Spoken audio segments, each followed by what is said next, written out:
Hello everyone, welcome to W scoop tech. Myself Deep और हम लोग पढ़ रहे हैं सी प्रोग्रामिंग। फ्रेंड्स, आज की वीडियो में हम लोग बात करने वाले हैं रिलेशनल या कम्पिटिटिव ऑपरेटर के बारे में। तो प्रीवियस वीडियो में हमने देखा था कि ऑपरेटर क्या होते हैं और अर्थमेटिकल ऑपरेटर क्या है।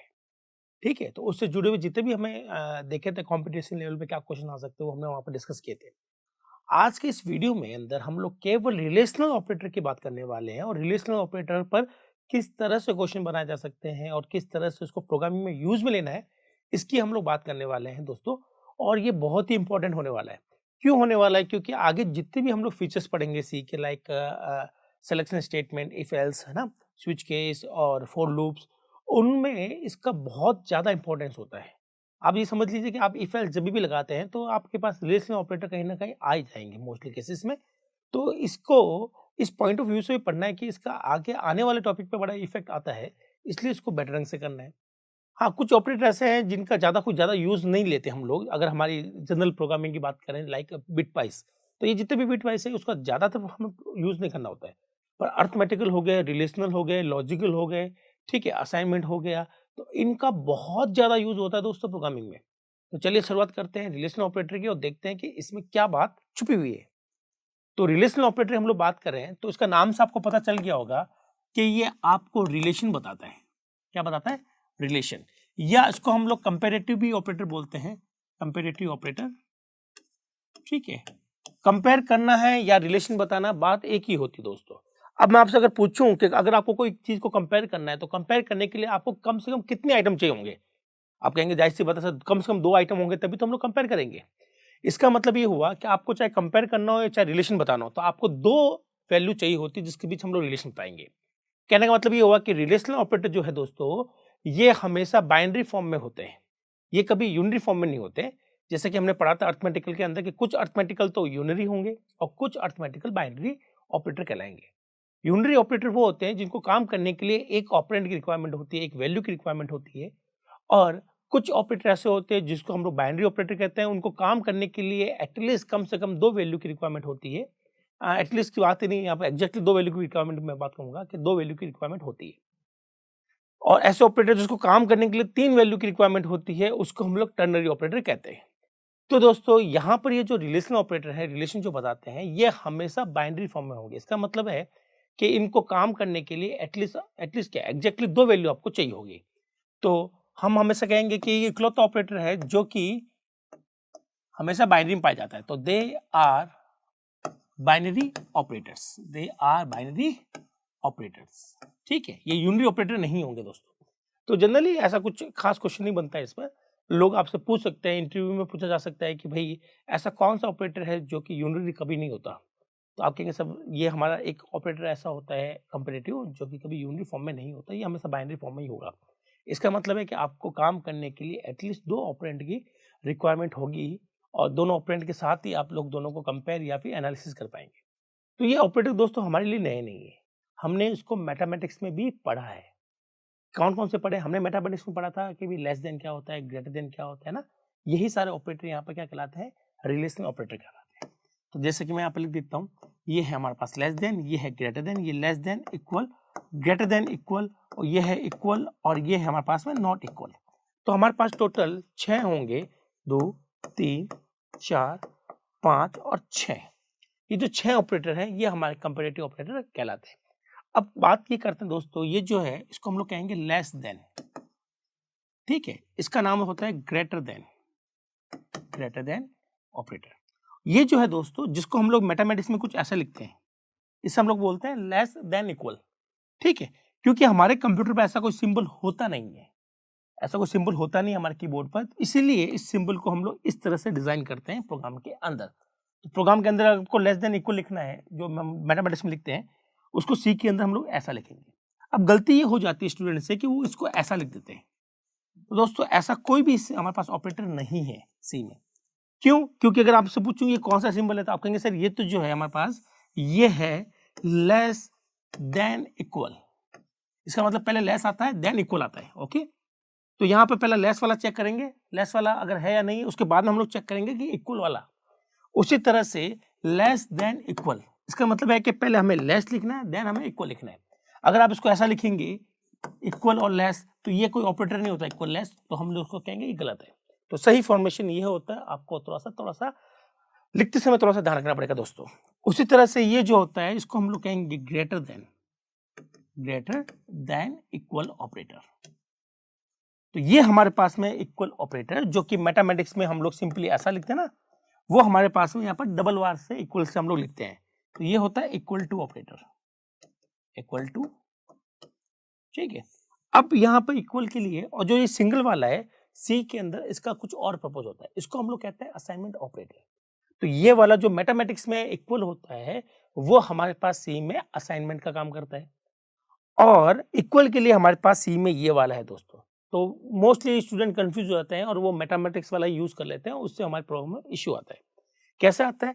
तो ये जो असाइनमेंट होता है दोस्तों, इसका काम होता है कि यहाँ पर जो भी वैल्यू होगी उस वैल्यू को इस तरफ पुट करना, लाइक A5। इसका मतलब है कि ये 5 को A में पुट करेगा, A नाम के वेरिएबल में 5 को डालेगा, ठीक है। और अगर आपने ऐसा लिखा 5 6, तो ये 6 को किस में डालेगा? 5 में, क्योंकि 5 कोई वेरिएबल नहीं है तो ये 6 पकड़ नहीं सकता, तो ये एरर है। लेकिन दोस्तों आप ऐसा कर सकते हो, ये इक्वल टू ऑपरेटर ये चेक करता है कि 5 और 6 बराबर है या नहीं है ना, इक्वल है या नहीं है, तो यहाँ पर ये चेक हो रहा है। इसका मतलब है कि इक्वल जो ऑपरेटर होता है उसको हम लोग डबल साइन से दिखाते हैं। इसका थोड़ा सा ध्यान रखना अगर आप बिगिनर्स है तो। हाँ, ये कोई बड़ा इशू नहीं है, कोई बड़ी टेक्निक नहीं है इसमें, आपको थोड़ा सा ध्यान रखना है। अब हम लोग बात करते हैं मैथमेटिक्स में, तो मैथमेटिक्स में होता है नॉट इक्वल टू, हम लोग कुछ ऐसा लिखते हैं दोस्तों ना, इक्वल लिख कर हम लोग उसको क्रॉस कर देते हैं। उसी तरह से हमारे पास ये सिंबल होता नहीं दोस्तों कीबोर्ड पर, इसलिए सी में इसको इस ढंग से बनाया जाता है। पहले हम लोग यूज करते हैं नॉट, देन हम लोग यूज करते हैं इक्वल का, इसको हम लोग कहेंगे नॉट इक्वल टू ऑपरेटर। तो आपको बस मैंने यहाँ पर बताया कि 6 ऑपरेटर होते हैं और 6 के 6 हमारे पास में बाइनरी ऑपरेटर्स हैं। इनको काम करने के लिए 2 वैल्यू चाहिए होगी, और इनको हम लोग कैसे लिखें, जो कि कुछ मैथमेटिक्स में हम जो लिखते हैं उससे थोड़ा सा ये अलग हो सकते हैं। जैसे कि ये वाला मैथमेटिक्स में हम लोग लिखते हैं, इसको हम लोग यहाँ ऐसे लिखेंगे। ग्रेटर देन इक्वल को मैथमेटिक्स में अलग वे से लिखा जाता है, इक्वल टू को भी अलग वे से लिखा जाता है, और नॉट इक्वल टू को भी अलग वे से लिखा जाता है मैथमेटिक्स में, और सी में अलग वे से लिखा जाता है। क्यों ऐसा क्यों करते हैं? अगर इसको आपको रीजन पूछे तो आप बोल दीजिएगा ऐसा कीबोर्ड पर वो बटन नहीं है, वो सिंबल नहीं है, तो हम लोग कैसे अप्लाई करें, प्रोग्राम में कैसे लिखें? इसी वजह से उसको इन सिंबल से बनाया गया। ये सिंबल तो हमारे कीबोर्ड पर अवेलेबल होते हैं, तो इनका मिक्स करके हमने ये ऑपरेटर बनाया है, ठीक है दोस्तों। ये तो हो गया हमारे पास में रिलेशनल ऑपरेटर के टाइप। अब जो मेन चीज आती है किसी भी ऑपरेटर के बारे में, वो ये आती है कि ये वर्क किस पे करता है और ये प्रोड्यूस क्या करता है, ठीक है। ये वर्क किस पे करेगा और ये प्रोड्यूस क्या करेगा, इसकी सबसे इंपॉर्टेंट होती है बात। तो हम लोग देख लेते हैं कि रिलेशनल ऑपरेटर क्या करते हैं। अरिथमेटिकल ऑपरेटर क्या करते हैं? ये काम करते हैं नंबर्स के ऊपर और आपको एक नई वैल्यू देते हैं। अब देखते हैं कि ये काम किस पर करते हैं। तो हम लोग कहेंगे कि ये वर्क किस पर करेंगे, ठीक है, और वर्क करने के बाद में आपको आउटपुट किस फॉर्म में देंगे, ठीक है। तो दोस्तों ये जो वर्क करते हैं, ये जो काम करते हैं ना, ये काम करते हैं नंबर के साथ में, बोले तो इंटीजर के साथ ये काम कर सकते हैं, ठीक है। और आउटपुट में आपको देंगे, या तो देंगे आपको ट्रू या आपको देंगे फॉल्स। तो दोस्तों सी के अंदर ट्रू और फॉल्स नाम का कोई भी वर्ड नहीं होता है, कोई भी कीवर्ड नहीं होता है, या किसी भी तरह से कोई भी वर्ड नहीं होता ट्रू और फॉल्स। तो सी क्या करता है? सी 1 को मानता है ट्रू और 0 को मानता है फॉल्स। इसका मतलब मैं ये भी कह सकता हूं कि इंटीजर पे ये काम करेगा और काम करने के बाद में आपको ये 1 या 0 प्रोड्यूस करेगा। 1 को कंसीडर किया जाता है एज ए ट्रू और 0 को कंसीडर किया जाता है एज अ फॉल्स। तो इसको याद रखेंगे, ये कॉन्सेप्ट हम लोग आगे बहुत जगह काम में लेने वाले हैं। ऑलमोस्ट सारे ऑपरेटर में ये लॉजिक लगता है कि हमारे पास में अगर 1 है तो उसको हम लोग ट्रीट करेंगे एज अ ट्रू, और अगर 0 है तो उसको ट्रीट करेंगे एज अ 0, ठीक है। तो हमारे पास में ये आता है इसका आंसर। तो ये कुछ भी दे सकते हैं, ट्रू या फॉल्स में एक, जो भी हम लोग काम करेंगे इंटीजर के साथ। अगर मैं रियल नंबर की बात करूं, फ्लोटिंग नंबर की बात करूं, तो भी आपको आंसर 1 या 0 में मिलने वाला है, ठीक है। और ये काम कर सकते हैं सिंगल कैरेक्टर कांस्टेंट पर, सिंगल कैरेक्टर कांस्टेंट पर भी ये काम कर सकते हैं, ठीक है। तो भी हमें आंसर क्या देंगे? 0 1। इसका मतलब आप चाहे किसी भी नंबर पर काम कीजिएगा, ये हमेशा आउटपुट में आपको 1 0 ही देंगे। अब दोस्तों ये काम नहीं कर सकते, किसके साथ काम नहीं कर सकते? ये काम नहीं कर सकते स्ट्रिंग के साथ में, ठीक है। स्ट्रिंग के साथ काम नहीं किया जा सकता, तो आप कहेंगे सर स्ट्रिंग के साथ छोड़ देते हैं। बाकी आप तीनों के साथ जब भी काम करेंगे तो ये आपको आंसर हमेशा ट्रू फॉल्स या फिर आप कह सकते हो 1 0 में आंसर देंगे, ठीक है। तो ये तो हमें समझ में आ गया। चलिए इस पर कुछ क्वेश्चन करके देख लेते हैं और उस कॉन्सेप्ट को थोड़ा सा हम लोग पक्का कर लेते हैं, वेरीफाई कर लेते हैं। कैसे करते हैं? तो अगेन हम बात करेंगे कि ये जो ऑपरेटर होते हैं ये बिल्कुल अर्थमेटिकल के जैसे ही होते हैं। ये वैल्यू के ऊपर भी काम कर सकता है और वेरिएबल के ऊपर भी काम कर सकता है। मीन्स अगर आपने ऐसा लिखा दोस्तों, प्रिंट एफ, आपने लिख दिया 2 लेस देन 3, तो यहाँ कोई दिक्कत नहीं, ये काम कर जाएगा। इसको काम करने के लिए अगर 2 नंबर भी आपने दिए तो भी चलेगा, और लेस देन के आसपास दोनों अगर वेरिएबल भी है तो भी कोई दिक्कत नहीं है, लेकिन वो वेरिएबल जो है वो आपका नंबर टाइप का होना चाहिए, चाहे इंटीजर हो, चाहे वो रियल हो, चाहे वो सिंगल कैरेक्टर कांस्टेंट हो। ठीक है, ये भी हमारे पास समय सही है। अगर मैं आपसे बात करूं कि इसका रिजल्ट क्या आएगा, ठीक है, 2.5 एंड ग्रेटर देन 3.5, ठीक है, हम लोग ऐसा भी कर सकते हैं, यहाँ पर भी कोई दिक्कत नहीं। ये वाली चीज हम लोग बाद में लिखने वाले, ठीक है। एक बार क्वेश्चन का फॉर्मेशन देख लेते हैं, क्वेश्चन कैसे बनेगा, बाद में इसको हम लोग सॉल्व करेंगे। ठीक है, अब मैं सिंगल कैरेक्टर कांस्टेंट का भी यूज कर रहा हूँ, ए लेस देन, या इसको हम लोग लिखते हैं कि ये नॉट इक्वल टू बी। ठीक है, ये भी कर लेते हैं हम लोग। और हम लोग बात करेंगे प्रिंट एफ हम लोग बात कर लेते हैं कि भाई हमारे पास में ये 3 तो आ ही गए। ठीक है, तो लेस देन हो गया, ग्रेटर देन हो गया। अब एक इक्वल का भी एग्जांपल ले लेते हैं। उसके लिए मैं क्या करूंगा दोस्तों, वेरिएबल का सहारा ले लूंगा। किसका सहारा ले लूंगा? वेरिएबल का। तो हम लिखेंगे int a equal to 5, b equal to 6। Now अब हम लोग लिखेंगे प्रिंट एफ, और हमने लिखा a greater than equal to b. तो हम लोग ऐसा भी कर सकते हैं, हम लोग सीधा वेरिएबल के साथ में इसको अप्लाई कर सकते हैं, तो सब कुछ पॉसिबल है। चलिए अब इसको चला के देखते हैं और देखते हैं कि यहाँ क्या लिखा जाए। ठीक है, तो दोस्तों 2 इज लेस देन 3, आप मुझे बताइए इसका आंसर क्या होगा, 1 या 0, मतलब आप ट्रू फॉल्स भी बोल सकते हैं। तो हम लोग कहेंगे 2 इज लेस देन 3, ट्रू या फॉल्स? आप कहेंगे सर ये तो ट्रू है। ट्रू मतलब ये 1 है, 1 है, 1 है, इस वजह से हम लोग यहाँ पे क्या लगाएंगे, %d, क्योंकि इसका जो रिजल्ट आ रहा है दोस्तों वो एक नंबर में आ रहा है, एक इंटीजर फॉर्म में आ रहा है, 0 और 1 के फॉर्म में आ रहा है। इसलिए हम लोग यहाँ पर क्या लगाएंगे, हम लोग लगाएंगे यहाँ पर आंसर जो आया वो 1 आया, और 1 के लिए हम लोग क्या लगाते हैं, %d, और आंसर में क्या मिल जाएगा, 1 मिल जाएगा। आई होप आपको ये क्लियर हुआ होगा कि यहाँ पर 1 क्यों आ रहा है। ऐसा हर लैंग्वेज में नहीं होता दोस्तों, जैसे कि मैं जावा की बात करूँ या फिर हम लोग पाइथन की बात करें, तो इस लैंग्वेज में क्या है, इसके अंदर ट्रू फॉल्स ऑलरेडी बने हुए हैं। तो उन लैंग्वेजेस जिसके अंदर ट्रू फॉल्स ऑलरेडी बने हुए हैं, तो वहाँ ट्रू का मतलब 1 नहीं होता, 0 का मतलब 1 नहीं होता। ठीक है, वहाँ पर उनको ट्रू फॉल्स ही चाहिए। लेकिन सी के अंदर ये इश्यू है कि यहाँ पर ट्रू फॉल्स नहीं होते, यहाँ पर 1 को ही ट्रू माना जाता है और 0 को ही फॉल्स माना जाता है। तो आप कहेंगे कि सर यहाँ आंसर ट्रू आया, ट्रू मतलब 1 आया, और 1 आया तो 1 के लिए क्या है, 1 किस तरह का है, क्या ये पॉइंट वाली वैल्यू है? नहीं। क्या ये कोई कैरेक्टर कांस्टेंट है? नहीं। क्या ये स्ट्रिंग है? नहीं। तो 1 जो है वो एक नंबर है, वो भी इंटीजर, और इंटीजर नंबर है इसलिए हमने क्या लगाया, %d। इसका मतलब दोस्तों इसका आंसर भी वही आने वाला है, 1 या 0 में से कुछ। इसका आंसर भी 1 या 0 में से कुछ आने वाला है, इसका आंसर भी 1 और 0 में से कुछ आने वाला है। तो अगर इनके साथ मैं बात करूं तो इनके साथ हमेशा %d ही लगाया जाता है। क्या आपको मेरी बात समझ में आई? इनके साथ हमेशा % ही आपको अप्लाई करना है अगर आपका इस तरह का क्वेश्चन आएगा तो। अब चलिए हम लोग शुरुआत करते हैं। तो मैं थोड़ा सा मिटा देता हूँ, यहाँ पर थोड़ा सा मैंने साफ दिखाई नहीं दे रहा है। अब यहाँ लिखा हुआ है 2.5 इज ग्रेटर देन 3.5। क्या 2.5 जो है वो क्या वो 3.5 से बड़ा है? नहीं। नहीं मतलब फॉल्स, फॉल्स मतलब 0। तो यहाँ पर आंसर आएगा 0, और 0 को हमने एक इंटीजर के फॉर्मेट कन्वर्जन स्पेसिफायर के थ्रू प्रिंट किया है, तो आंसर हमें 0 मिलने वाला है। ठीक है, चलो अब इसकी बात कर लेते हैं हम लोग। यहाँ लिखा हुआ है कैरेक्टर कांस्टेंट ए। तो मैं आपको हमेशा बोलता हूँ कि कैरेक्टर कांस्टेंट जो होते हैं, सिंगल कैरेक्टर कांस्टेंट, वो आपको भले ही कैसे भी दिखाई दे, लेकिन एक्चुअली में ये इनके पीछे जो काम होता है वो काम होता है उनके नंबर्स के ऊपर। तो एक्चुअली में ये जो कैरेक्टर कांस्टेंट है, जो कैपिटल है, इसको हम लोग मानेंगे 65, जो उसका आस्की कोड है। तो ये क्वेश्चन एक्चुअली में ऐसा लिखा हुआ है, ये लिखा हुआ है 65 नॉट इक्वल टू, जैसे ए का 65 होता है तो बी का क्या होगा, 66। अब ये क्वेश्चन ऐसा है ये। अब क्वेश्चन पूछा गया है क्या 65 66 के बराबर नहीं है, ट्रू या फॉल्स? आप कहेंगे सर यस ट्रू, ये दोनों के बराबर नहीं है। तो ट्रू है, इसका मतलब आंसर 1 है। 1 है तो इसको हम लोग डी के साथ प्रिंट करेंगे, तो आंसर क्या आएगा, 1 आने वाला है। ठीक है, अब मैंने यहाँ पर सिर्फ ये जो लास्ट क्वेश्चन है उसमें सिर्फ ये बताया है कि आप लेस देन, ग्रेटर देन को, या इक्वल को, नॉट इक्वल को, कोई भी रिलेशनल ऑपरेटर लें, इनको आप वैल्यू के साथ भी अप्लाई कर सकते हैं और वेरिएबल के साथ भी अप्लाई कर सकते हैं। तो दोस्तों ये सबके लिए वैलिड है, मतलब सारे तरह के जितने भी ऑपरेटर सबके लिए वैलिड है कि वो वेरिएबल के साथ में और डायरेक्टली नंबर के साथ में वर्क करते हैं, सिवाय एक को छोड़कर, वो है increment decrement operator. Increment decrement operator सिर्फ और सिर्फ वेरिएबल के साथ काम करते हैं। उनको अगर आप वैल्यू के साथ काम करवाएंगे तो कुछ ना कुछ इश्यू जरूर आने वाला है और एरर हमेशा आएगी।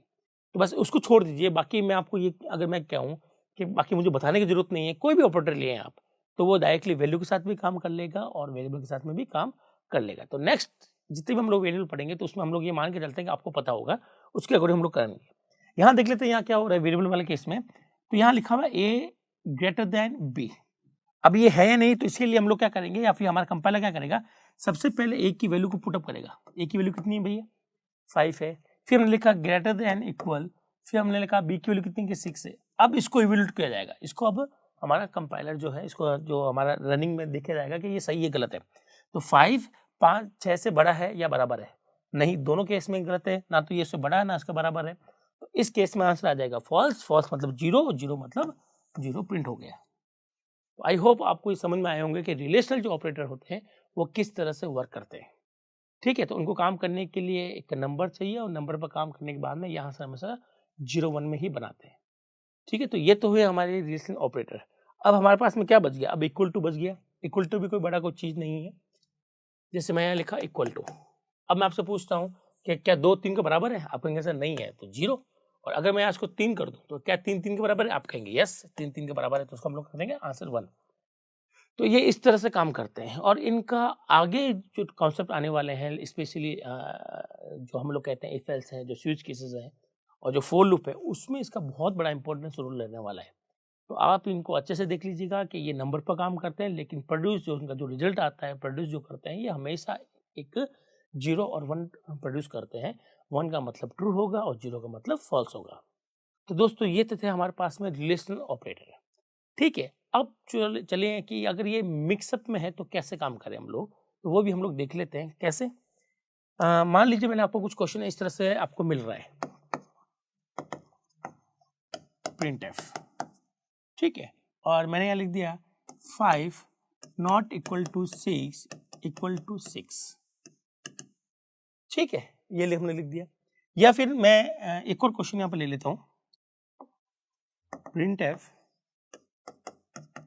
हम जानते हैं कि रिलेशन ऑपरेटर में चाहे जो भी इक्वेशन हो, वो जब पूरी सॉल्व हो जाएगी तो आंसर में क्या मिलने वाला है, आंसर में क्या मिलने वाला है, एक 0 और 1 मिलने वाला है। इसलिए मैं क्या लगाता हूँ, % ही लगाता हूँ। ठीक है, आपने लिखा 5 लेस देन 6 लेस देन 7। अब देखते हैं कि इसका आंसर क्या आएंगे। ठीक है, तो पहले इसको हम लोग सॉल्व करते हैं। तो पहले ये सॉल्व होगा।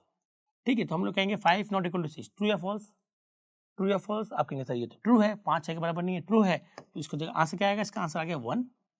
अब ये इक्वेशन ऐसे बन गई है। अब बताइए 1 इक्वल टू 6, ट्रू या फॉल्स। आप कहेंगे सर ये तो फॉल्स है, 0, आंसर आ जाएगा 0। अब इसकी बात करते हैं, 5 लेस देन 6, ट्रू या फॉल्स। आप कहेंगे सर ये तो ट्रू है। ठीक है, फिर अब ये इक्वेशन वैसे बन गई कि इसका आंसर 1 आ गया और ये हो गया क्वेश्चन ऐसा। अब ये सॉल्व किया जाएगा, 1 इज लेस देन 7, ट्रू या फॉल्स। आप कहेंगे सर ये तो ट्रू है, ट्रू है, तो आंसर क्या आ जाएगा 1। तो अगर आप इनको मिक्स मैच भी करते हो तो भी कोई इश्यू नहीं आने वाला है। याद रखिएगा, आप चाहे जो भी रिलेशन ऑपरेटर यहाँ पर काम में ले लें, उसका रिजल्ट हमेशा 0 1 में ही मिलने वाला है। अगर आपको लगता है कुछ और मिल रहा है तो इसका मतलब कहीं ना कहीं आपने उसमें मिस्टेक की है। तो दोस्तों ये तो थे हमारे रिलेशनल ऑपरेटर। ठीक है, और इसमें हम लोग ने सीखा कि इन पे किस तरह के क्वेश्चन बनाए जा सकते हैं और किस तरह से इस पर हम लोग बात कर सकते हैं। तो इस वीडियो हम लोग केवल इतनी बात करेंगे। नेक्स्ट वीडियो में एक नए ऑपरेटर के साथ दोबारा मिलने वाले हैं और तब तक के लिए मुझे आज्ञा दीजिए। Thank you.